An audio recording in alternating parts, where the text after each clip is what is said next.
touching hearing your both remarks. I can tell it comes from a good place. It means a lot to me and my wife. I want to thank my wife for allowing me to head to Cambodia. I remember I was thinking to myself, like, how am I going to tell my wife that I just bought a ticket to Cambodia? I'm going to a war zone, and I'm leaving in 6 hours. And then she's like, when are you coming back? And I'm like, I don't know, I just whatever was gave me the good deal. And I was like, maybe 6 days. And she's like, wait a minute, you sure you know what you're doing? Not really. So why are we going? I was like, because if we can stop a war, potential genocide, by asking a simple question, where is the proof? Why is it that Thailand devastated 6 schools? Why did Thailand just bombs temples where people worship God? Why did Thailand destroy all the wealthiest businesses? No casualties, no civilians dead, no policemen dead, no soldiers were dead. Only reason why they did this is because they wanted to simply just drive them out of their village that they've been living for 40 years. And if I can just get a camera there, maybe we can do something. Maybe we can stop the war, because when this war breaks, I said, these people just don't know how to stop killing. They will eat off the trees, and they'll eat the bugs from the mud, and they just will not stop until the blood is filled with blood, until the mud's filled with blood. And I said, I just got to go. And she said, okay. So I want to thank my wife for allowing me to go. And having it 10 months is not is double, convinced, right? She's here by herself, immigrated here recently from Vietnam, and so we don't have extended family. So it comes to a number level of challenges because we don't have family to watch over children when I'm kind of out doing these missions. But I'll tell you, most people may not know, I live in South Carolina now, and so I'm learning the Southern drawl. But I actually grew up in Diamond Bar, Walnut area. So not too far from here. My high school is 80% Asian, so I'm very much familiar with the culture my whole entire life, right? It's where I kind of fell in love with the whole Cambodian, story. A lot of my friends growing up in the community were Cambodian. And I used to make fun of all my friends' parents because they were going to be afraid everywhere they go in America. It was kind of crazy. They would always hold their hands, then they go eat at the dinner table together, then they would let go of hands just to eat the rice bowl. Then they would hold hands again and they go sleep in the same bed. And I was always asking, why are we so scared? Like all the time. Like, I love you guys. You guys are full of love. Everything's fine. Like, what's the deal? And then they sat down and they said, well, Michael, one day we'll talk. And I always try to date them and say, please, just share with me these stories. Like, what's your story? How did you come here? What is a refugee? And then they sat down and they said, well, Michael, we survived the Khmer Rouge. I said, what's that? And he said, well, it was not long ago in the 80s. And we saw our grandfather was beheaded. And immediately, me and my 4 sisters, we spread off into the forest. And we didn't see each other for 4 months. Eventually, the Khmer Rouge came in and started to chase us down with machetes. And as we broke through the forest into the plain fields, eventually the Red Cross came with the United States Army, firing back. And for the first time, they looked to the left and the right.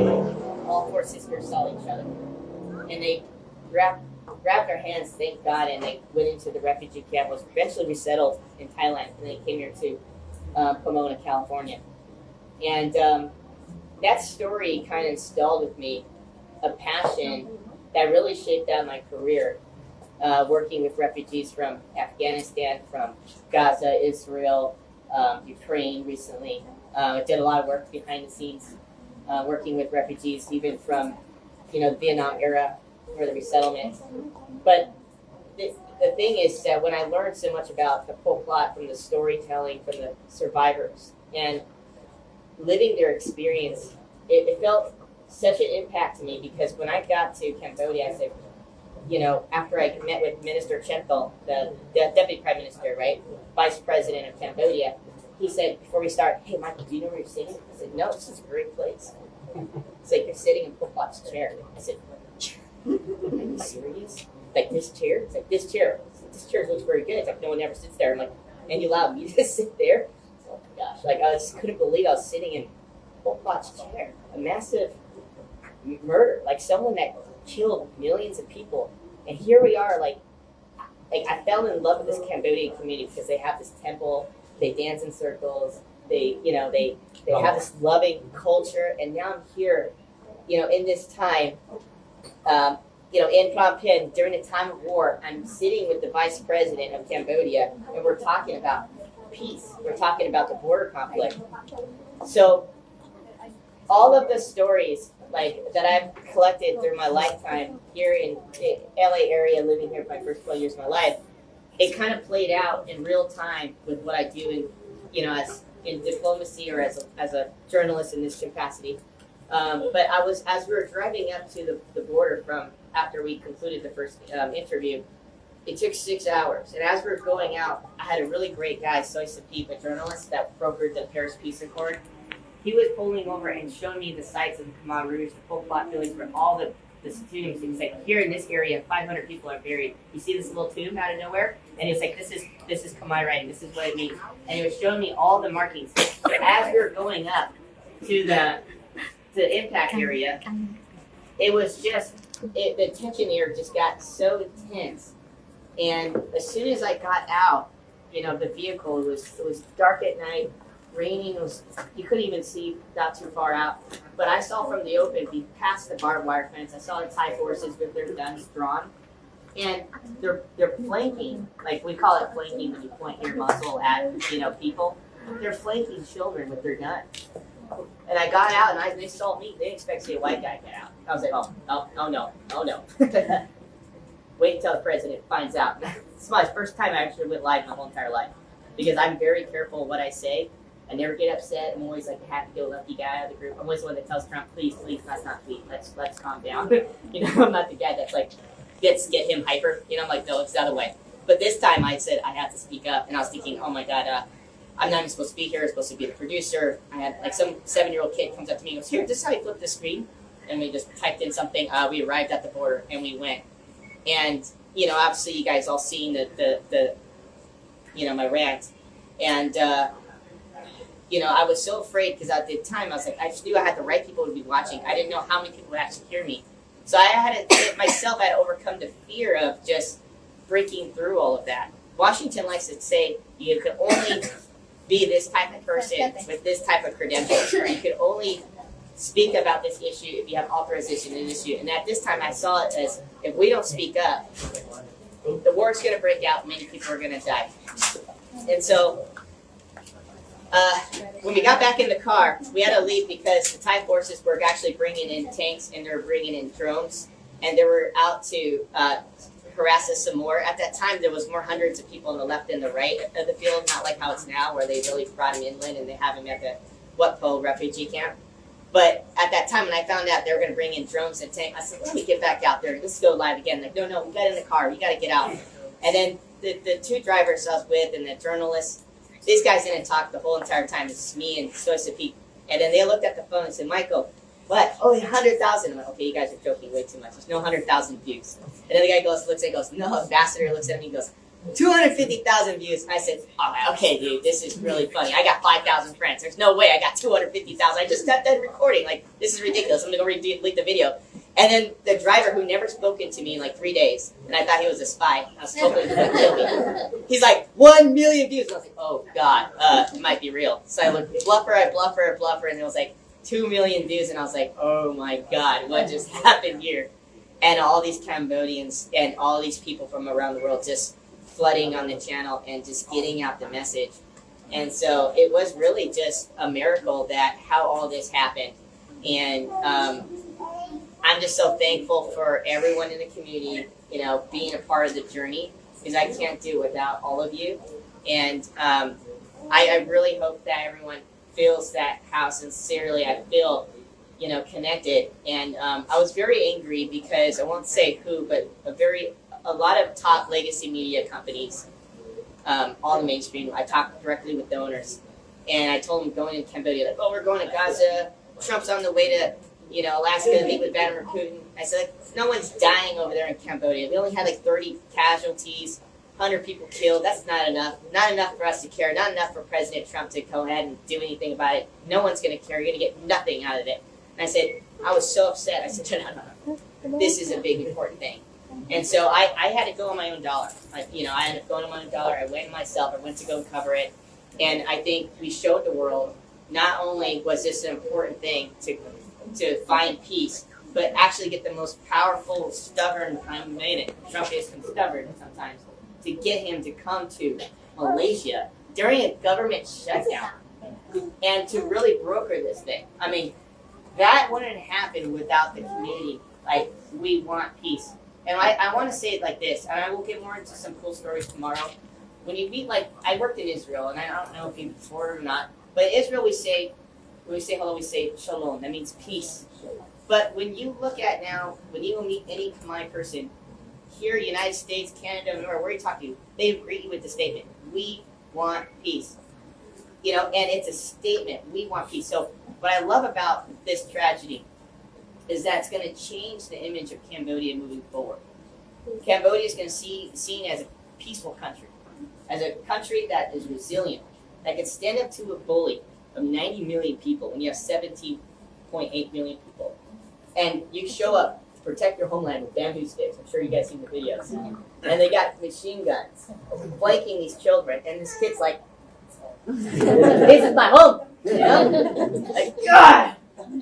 Thank God I wasn't there. I would have just whacked him. But it's just amazing because when you think about Cambodian killing fields, Ghost Mountain, which is something I learned in Cambodia when they took me there.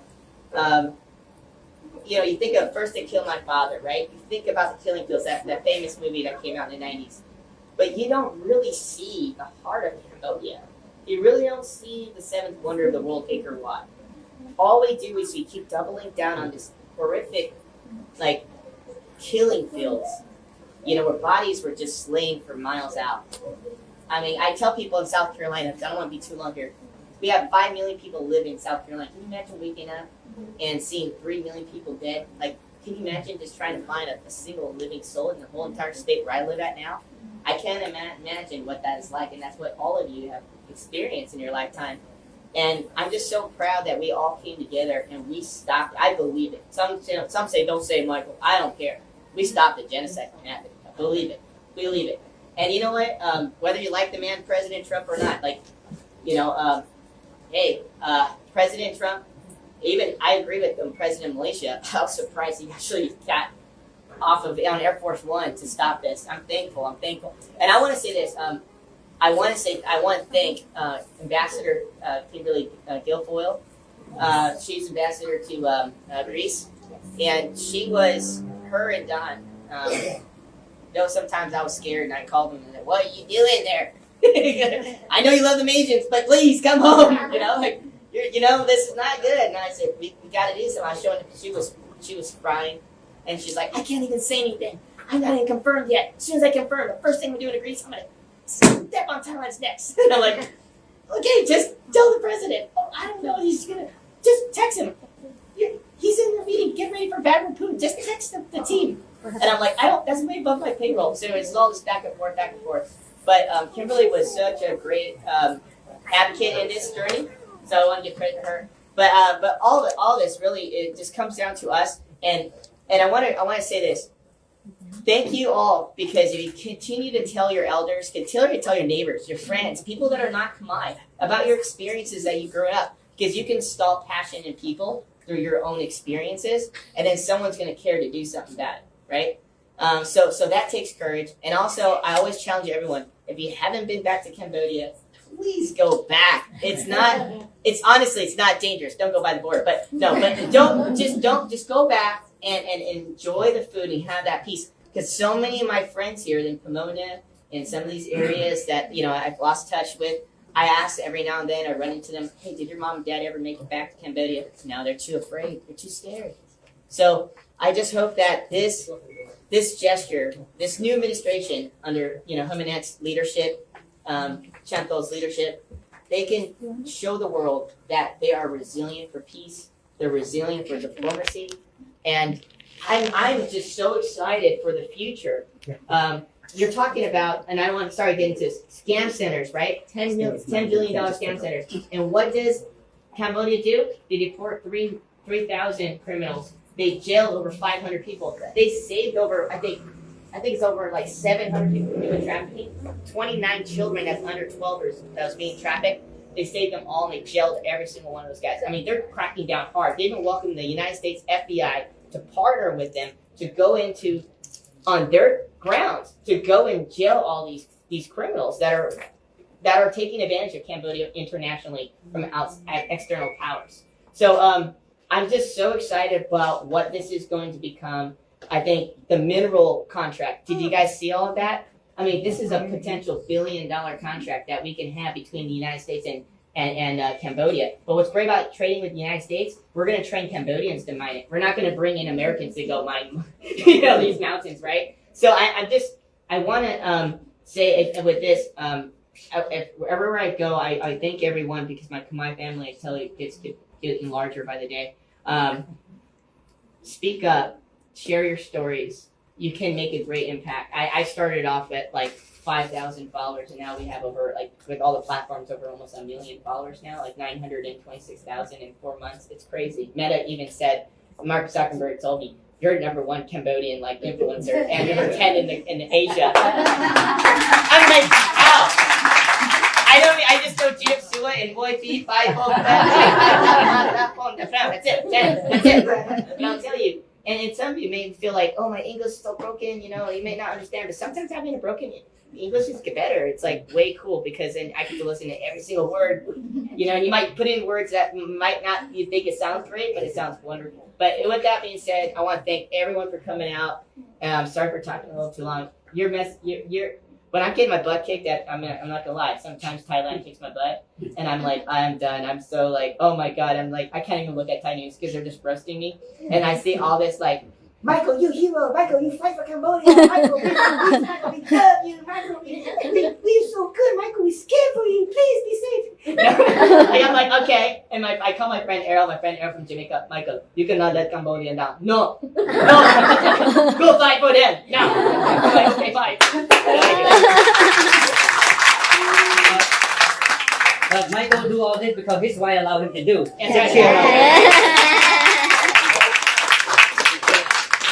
I also want to let everyone know that today, after this, we can take picture you want with Michael. He's a celebrity now. We can take whatever. I open until 8 o'clock. So you can take whatever you want. But the reason he come here is Michael care about education, care about students. He come here because he want to build the school in Cambodia. How many schools you looking to build? So thank you for that. Get me back on track here. So each school is about $125,000 US to rebuild. 3 of them are actually, the infrastructure is so bad because it's bombed by artillery and rocket fire. The other 3 is just shot up, so you just need new furniture and everything else. So give or take. But here's why education matters. And everyone says, okay, I'm going to go ahead and put my political hat on, okay? It might hurt some of my educators' feelings, but I have to tell you the truth because we have to get government to spend money. We pay all this tax money, well, why don't they pay it for it? Yeah. So, okay, we have to focus on one school. All I need is one school so I can literally just discipline the UN. Please just give me one school. $125,000 worth of money. That's all I need. And I'm going to tell you what. So what happens is this, and this is humanitarian crisis, it's a disaster all the time. So here's what happens. You get, China says, and I'm very helpful and thankful, okay? China says that we give you $3 million, Cambodia. Thank you. I'll go appreciate it. Then Japan says, hey, we give you $1.8 million. Thank you. And then the United States gets only $500,000. Okay, well, thank you. I'll be grateful, but I think you do a lot more. So and then it all adds up, and if you tally it up, it's about $7 to $10 million, right? But here's the problem. The UN is going to give you money based on your corruption score. It's called the index. So if you're at 141 out of 143 countries on the index, you know what that means? You're going to get $50,000 a month, even though you have $10 million that's earmarked for you. And so what's going to happen is you're not saying that that's the number. Don't quote me on that. I know you NGOs in America don't like me. Stop it. I'm going to teach you how to do your We job. just had milk So- before we came here. So. The thing is that they're going to get a little small chunk of money, okay? And when they get the small chunk of money, it's for, let's say, accountability. We don't want the money to go missing or whatever else. But how do you operate 5,000 people that are in what pole refugee camp? How do you feed the people? How do you provide housing? That's why you see people living under tents, living under tarps. You know, don't have the Red Cross is showing up once every other week with half of a enough medicine for the people, and they have to still service them out. It's a big disaster. It's months in, and aid's not coming in, and that's because of the bureaucrat system and how they earmark and how they facilitate money. So what we need to do as a community is just get the 125,000 raised and said, hey, we built this school from the ground up. Then I can write as a journalist for Epoch Times and explain the bureaucrat process and how money is being facilitated and why it's really not fair for these poor small countries, because what's going to happen in the next 5 or 6 months is the people are going to, communities going to say, shame on the government, because the government is taking all this money and they're keeping it for themselves, and they have nice cars and they have nice watches and they're not facilitating poor people, and that couldn't be further from the truth. It's the UN that's actually just slowballing it, and then if any dollar is missing, they'll audit you. And if there's another church group or a Buddhist temple that comes in, let's say, reveal something without properly reporting it to the government, and the government doesn't report it to the UN, then that gets audited.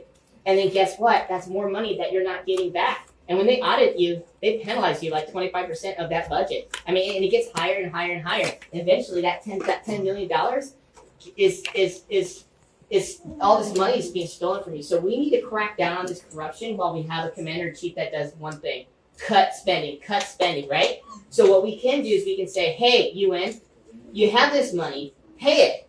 Don't let these people suffer anymore.